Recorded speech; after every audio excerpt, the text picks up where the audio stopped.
മലബാറിലെ ഏറ്റവും വലിയ കണ്ണാശുപത്രി ജനങ്ങൾക്കായി ഇതാ മിഴി തുറക്കുന്നു. Abhay eye hospital, opposite KSRTC bus stand, Perinthalmanna. Paruthur ഹൈസ്കൂളിലെ 1983 ബാച്ചിലെ SSLC പൂർവ്വ വിദ്യാർത്ഥികൾ ഒത്തുചേർന്നു. കലാപരിപാടികളും സംഗമത്തിന്റെ ഭാഗമായി നടന്നു.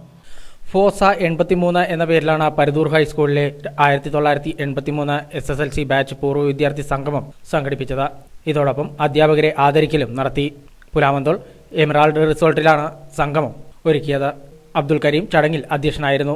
MP വിജയൻ റിപ്പോർട്ട് അവതരിപ്പിച്ചു. അധ്യാപകരെ പൊന്നാട ചാർത്തി ആദരിച്ചു. സുബൈർ പുളിക്കൽ പങ്കെടുത്ത് സംസാരിച്ചു. സംഗമത്തിന്റെ ഭാഗമായി വിവിധ കലാപരിപാടികളും അരങ്ങേറി. ചാരിറ്റി പ്രവർത്തനത്തിൽ നമ്മൾ ഏകദേശം റിപ്പോർട്ടിൽ വരും എമൗണ്ടും കാര്യങ്ങളൊക്കെ നല്ല രീതിയിൽ വന്നിട്ടുണ്ട്. പക്ഷെ ചാരിറ്റി എന്നുകൊണ്ട് നമ്മളിൽ ഇപ്പോൾ വന്നിട്ടുള്ളത് രോഗികളെ മാത്രമാണ്. നമ്മുടെ ഗ്രൂപ്പിൽ രോഗികളുണ്ട്, പക്ഷെ അതിലും ഇല്ലാത്ത രോഗമില്ലാത്ത ഞങ്ങൾ മൊത്തം ഗ്രൂപ്പിന്റെ ഒരു കണക്കെടുത്തു. 3 ഘടകമായി തിരിച്ചു നോക്കുമ്പോൾ സാമ്പത്തിക ഭദ്രതയുള്ളവരും സർക്കാർ സർവീസിലുള്ളവരും ഇടത്തര വിഭാഗമുണ്ട്.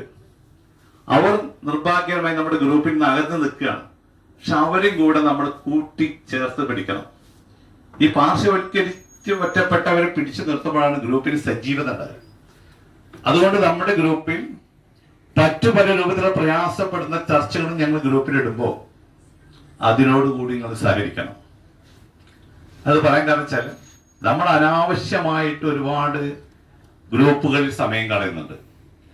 ഈ മൊബൈൽ കൊണ്ട് ഞാൻ പൊതുവെ പറയാനുള്ള നേട്ടം ഇത്തരം വാട്സപ്പ് ഗ്രൂപ്പിന്റെ കൂട്ടായ്മയും ചാരിറ്റിയുമാണ്. മറ്റുള്ള ഒരുപാട് അപാകത ഉണ്ടെന്ന് പറയുന്ന ഒരാളാണ് ഞാൻ.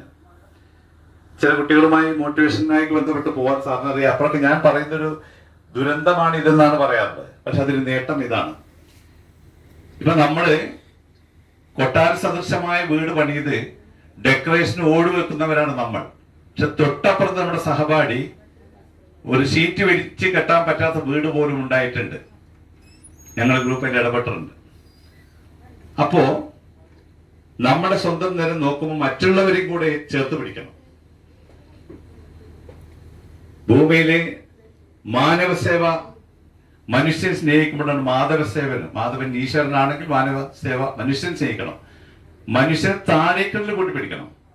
വിപുലമായൊരു മാറ്റം നമുക്ക് കഴിയില്ല. പക്ഷെ നമ്മുടെ ഗ്രൂപ്പിലുള്ളവരെ ചേർത്ത് പിടിക്കാൻ കഴിയണം.